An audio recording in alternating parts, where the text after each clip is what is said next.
আপনি মারা গেলে সেই হুজুরদের নিয়মে ভাড়া করে আনতে হয়, ভাড়া করে হুজুর এনে সালাত আদায় করতে হয়, জানাজার সময় বক্তব্য দিতে হয়, তাদের মাধ্যমেই দোয়ার অনুষ্ঠান করতে হয়, যদিও বিদআত সেগুলো করতে হয়। তারপরে কি করতে হয়, 7 দিনা 14 দিনা, তারপরে হচ্ছে 40 দিনা খানার আয়োজন করতে হয়। কেন? আপনার সন্তান পারে না আপনার জন্য দোয়া করতে?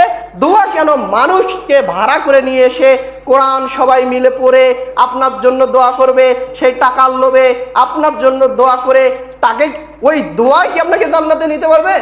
ওই হুজুর আপনার জন্য কদিন দোয়া করবে বলেন তো? ওই হুজুর, যেই হুজুরকে আপনি নিয়ে আসছেন, যেই হুজুর অনেক বড়, এই হুজুরকে খাওয়ার বিনিময়ে টাকার বিনিময়ে নিয়ে আসছেন, ওই হুজুর কি আপনার মতো করে কাঁদবে আপনার পিতার জন্য? আপনার মতো করে আপনার পিতাকে বুঝবে? বুঝবে না। ওই হুজুর এসে বলবে রব্বানা যালামনা আতিনা ফিদ দুনিয়া হাসানা। এই দোয়ার মানে কি?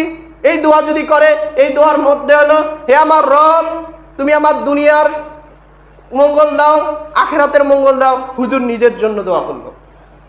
হুজুর যদি বলে আল্লাহ ক্ষমা করো, আমাদের ক্ষমা করো, কিছু হয়তো আপনার দোয়া লেগে যেতে পারে, কিন্তু ম্যাক্সিমাম হুজুর নিজের জন্যই দোয়া করছে। আপনার বাবাকে দেখাতে পারে যে আপনার বাবার জন্য দোয়া করছে, একটু চোখ থেকে পানি ঝরাইছে, এই চোখ থেকে কয়দিন পানি ঝরাবে বলেন? যেদিন খানা খাওয়াইছেন, যেদিন অনুষ্ঠান করেছেন, সেদিনই কাঁদবে। তারপরে আসরের সালাত রয়েছে, তারপরে মাগরিবের সালাত রয়েছে। আপনাকে চ্যালেঞ্জ দিয়ে বললাম, ওই মৌলবি, ওই হুজুর আর মাগরিবের সময় আপনার পিতার জন্য দোয়া করবে না? করবে? করবে না। তাহলে এই জাহেলিয়াতগুলো আমরা কেন বুঝি না?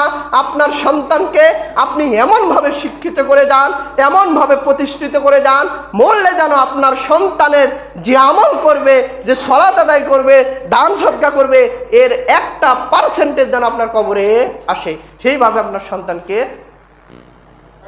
প্রতিষ্ঠিত করে যান।